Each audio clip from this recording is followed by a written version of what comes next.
Hello दोस्तों, मेरा नाम शीला है। उम्र 38 साल की हूँ, लेकिन लोग कहते हैं कि मैं अभी भी 28 की लगती हूँ। मेरा फिगर 36, 22, 38 से है। और हाँ, मैं थोड़ी मोटी ताज़ी हूँ, लेकिन वो मोटाई ऐसी है जो लोगों की नज़रें चुरा लेती है। मेरे घर में मैं अकेली रहती हूँ ज़्यादातर समय, क्योंकि मेरे पति रियल एस्टेट का बिजनेस करते हैं। वो हफ्ते में 5 से 6 दिन बाहर ही रहते हैं, कभी दिल्ली, कभी मुंबई, कभी लखनऊ। घर आते हैं तो भी रात को देर से, सुबह जल्दी निकल जाते हैं। तो समझ लो, दिन भर घर में बस मैं और मेरी अकेलापन। हमारा घर एक छोटे से कॉलोनी में है, जहाँ हर घर के बीच में छोटा सा गार्डन है। ठीक बगल वाला घर डॉक्टर साहब का है। उनका नाम अजय है। उम्र करीब 34 साल की होगी। अनमैरिड हैं, अच्छे खासे हैंडसम, लंबे चौड़े, गोरे, और सबसे बड़ी बात वो डॉक्टर हैं। क्लिनिक भी घर के पास ही है, लेकिन शाम को 7 बजे के बाद वो घर पर ही रहते हैं। मैंने पहली बार उन्हें देखा था जब वो घर में शिफ्ट हुए थे। मैं बालकनी में कपड़े सुखा रही थी और वो अपनी कार से उतरे। मैंने देखा तो बस मन में आया, वाह कितने फिट लगते हैं। शर्ट के ऊपर से ही मसल्स दिख रहे थे। मैंने मुस्कुरा के हेलो बोला। उन्होंने भी मुस्कुरा के जवाब दिया। बस वहीं से बात शुरू हुई। धीरे धीरे पड़ोसी होने के नाते बातें बढ़ने लगीं। कभी चाय पीने के बहाने, कभी सब्जी मांगने के बहाने। मैं घर में अकेली रहती थी तो उनकी बातें अच्छी लगने लगीं। वो बहुत प्यार से बात करते थे, कभी कभी मजाक भी करते थे। एक दिन मैंने उनसे कहा, डॉक्टर साहब, आप इतने अच्छे हैं, फिर भी शादी क्यों नहीं की? उन्होंने हंसते हुए कहा, शीला जी, अभी तक सही लड़की नहीं मिली, और मिल भी जाए तो वो मुझे इतना टाइम देगी कि मैं उसकी देखभाल कर सकूं? मैंने हंस के कहा, अरे कोई तो मिल जाएगी जो आपकी देखभाल भी करेगी और आप भी उसकी करेंगे। बातें ऐसे ही चलती रहीं। मैंने कभी कभी उन्हें चाय दी, कभी खाना बनाया तो थोड़ा सा उनका भी भेज दिया। वो भी कभी कभी फल या मिठाई ले आते थे। मेरे पति को पता था कि बगल में डॉक्टर रहते हैं, लेकिन उन्हें कोई फ़र्क नहीं पड़ता था। वो तो खुद ही इतने व्यस्त रहते थे कि घर की बातें सोचते भी नहीं थे। एक शाम की बात है, मैं किचन में खाना बना रही थी। अचानक मेरे पेट में तेज़ दर्द हुआ। ऐसा दर्द कि मैं बैठ गई। पहले तो लगा पेट में गैस है, लेकिन दर्द बढ़ता गया। मैंने सोचा डॉक्टर साहब को बुला लूं। मैंने उनके घर का बेल बजाया। वो आए, देखा मैं दर्द से करा रही हूँ। तुरंत मुझे अंदर लाए, बेड पर लिटाया।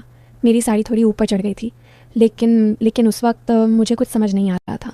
उन्होंने मेरा पेट चेक किया, थोड़ा दबाया, पूछा कि कहाँ दर्द है। मैंने कहा, यहाँ नीचे की तरफ। वो थोड़ा शर्माए, लेकिन प्रोफेशनल तरीके से चेक किया। बोले, लगता है अपेंडिसाइटिस का इन्फेक्शन है, अभी हॉस्पिटल चलना पड़ेगा। मैंने कहा, अरे रात हो गई है। उन्होंने कहा, कोई बात नहीं, मैं ले जाता हूँ। वो मुझे अपनी कार में बिठा के हॉस्पिटल ले गए। रास्ते में मैं दर्द से कराह रही थी और वो मेरा हाथ पकड़े हुए थे। उनका हाथ गर्म था और मुझे अजीब सा सुकून मिल रहा था। हॉस्पिटल में डॉक्टरों ने चेक किया, बोले कि ऑपरेशन करना पड़ेगा। मैं डर गई। अजय ने कहा, डरो मत, मैं सब संभाल लूँगा। मेरे पति को फ़ोन किया, लेकिन उनका फ़ोन स्विच ऑन ऑफ था। अजय ने कहा, चिंता मत करो, मैं तुम्हारे साथ हूँ। ऑपरेशन हुआ। मैं सुबह होश में आई तो देखा अजय मेरे बेड के पास बैठे हैं। उनकी आंखें लाल थीं, शायद रात भर जागे थे। मैंने धीरे से कहा, थैंक यू डॉक्टर साहब। उन्होंने मुस्कुरा के कहा, शीला जी, अब मैं आपका डॉक्टर नहीं, आपका पड़ोसी हूँ, और आप मेरी अच्छी दोस्त हैं। उस दिन से हमारे बीच कुछ बदल गया। मैं उनके घर जाती, वो मेरे घर आते। बातें बहुत गहरी होने लगीं। कभी कभी वो मेरे बारे में ऐसे सवाल पूछते कि मैं शर्मा जाती, जैसे, शीला जी, आप इतनी खूबसूरत हैं, फिर भी अकेली कैसे रह लेती हैं? मैं हंस के टाल देती। धीरे धीरे मैंने महसूस किया कि मुझे उनसे प्यार हो रहा है। उनकी एक नज़र, एक मुस्कान, एक बात, सब कुछ मुझे अच्छा लगने लगा। लेकिन मैं शादीशुदा हूँ और वो अनमैरिड। मैंने खुद को रोकने की बहुत कोशिश की, लेकिन दिल नहीं मानता था। एक रात की बात है, बाहर तेज़ हवा चल रही थी। मैं बालकनी में खड़ी थी। अजय भी अपनी बालकनी में थे। हमारी बालकनियाँ बिल्कुल पास पास थीं। वो बोले, शीला जी अंदर आ जाइए, ठंड लग रही होगी। मैंने कहा, नहीं, बस थोड़ी देर और। फिर वो बोले, आपकी साड़ी का पल्लू उड़ रहा है, बहुत सुंदर लग रही हैं।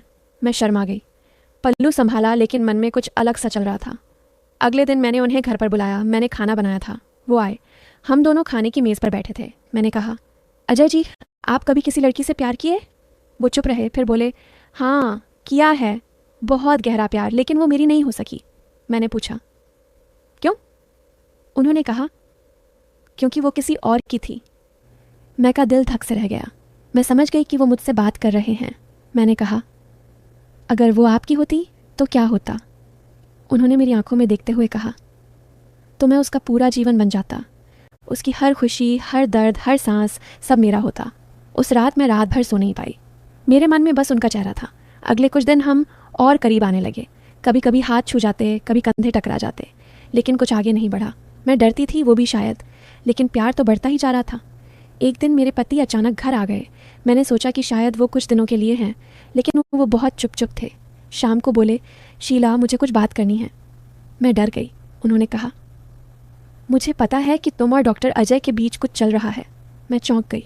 बोली, क्या? उन्होंने कहा, मैंने देखा है, तुम दोनों की नज़रें, तुम्हारी मुस्कानें। मैं मूर्ख नहीं हूँ। मैं रो पड़ी। बोली, हमने कुछ गलत नहीं किया, बस बातें होती हैं।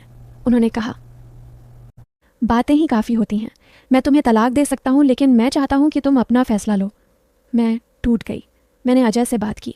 उन्होंने कहा, शीला, मैं तुमसे प्यार करता हूँ, लेकिन मैं तुम्हें कभी दुख नहीं देना चाहता। अगर तुम अपने पति के साथ खुश हो तो मैं दूर चला जाऊँगा। मैंने कहा, नहीं, मैं तुमसे अलग नहीं रह सकती। हम दोनों रो पड़े। फिर मैं क्या हुआ? मेरे पति ने मुझे तलाक दे दिया। वो कहते थे कि वो भी किसी और से प्यार करते हैं, इसलिए वो खुश हैं। मैंने सोचा कि अब सब ठीक हो जाएगा, मैं और अजय शादी कर लेंगे। लेकिन एक दिन अजय ने मुझे बताया कि उन्हें एक बहुत बड़ी हॉस्पिटल से ऑफ़र आया है, विदेश में, 5 साल के लिए। वो बोले, शीला, मैं तुम्हें साथ ले जाना चाहता हूँ, लेकिन तुम्हारा घर, तुम्हारा शहर, क्या तुम छोड़ पाओगी? मैंने कहा, हाँ, मैं तुम्हारे साथ कहीं भी चलूँगी। लेकिन उस रात कुछ हुआ। अजय का फ़ोन आया। उनकी माँ बीमार थी। वो तुरंत दिल्ली चले गए। मैं इंतज़ार करती रही। 2-3 दिन बाद उनका मैसेज आया, शीला, मुझे माँ के साथ रहना पड़ेगा। शायद मैं वापस नहीं आ पाऊँगा। तुम्हें मुझसे ज़्यादा किसी की ज़रूरत है। तुम्हें खुश रहना है। मेरा दिल टूट गया। मैं रोती रही। मैंने उनसे बात करने की बहुत कोशिश की, लेकिन वो फ़ोन नहीं उठाते थे। मैं समझ गई कि वो मुझे छोड़ रहे हैं। शायद वो डर गए थे। शायद उन्हें लगा कि मैं उनकी ज़िंदगी में बाधा बनूंगी। मैं अकेली रह गई। लेकिन कहानी यहीं ख़त्म नहीं होती। 1 साल बाद मैंने सुना कि अजय की शादी हो गई है, एक लड़की से जो उनकी माँ ने पसंद की थी। मैं टूट गई। मैंने सोचा कि शायद मैं कभी किसी की नहीं बन सकती। फिर एक दिन मेरे घर का बेल बजा। मैंने दरवाज़ा खोला तो सामने अजय खड़े थे। उनकी आंखें नम थीं। उन्होंने कहा, शीला, मैं गलत था। मैंने तुम्हें छोड़ दिया, लेकिन तुम्हारे बिना जी नहीं पा रहा। मेरी शादी नहीं हुई। मैंने मना कर दिया। मैं तुम्हें वापस चाहता हूँ। मैं रो पड़ी। मैंने कहा, तुमने मुझे बहुत दुख दिया। उन्होंने कहा, मैं जानता हूँ, लेकिन अब मैं तुम्हारा पूरा जीवन बनना चाहता हूँ। मैंने उन्हें गले लगा लिया। उस दिन हमने फैसला किया कि हम साथ रहेंगे, चाहे दुनिया कुछ भी कहे। और आज मैं खुश हूँ। अजय मेरे साथ हैं। हमने शादी नहीं की क्योंकि कानून की कुछ बातें हैं, लेकिन हम एक दूसरे के हैं। मैं अब भी वही शीला हूँ, लेकिन अब अकेली नहीं हूँ। तो दोस्तों, ये थी मेरी कहानी। थोड़ा प्यार, थोड़ा दर्द, थोड़ा सस्पेंस और आखिर में बहुत सारा सुकून। अगर आपको अच्छी लगी तो बताना। और हाँ, कभी कभी ज़िंदगी में जो लगता है वो होता नहीं, और जो होता है वो सबसे अच्छा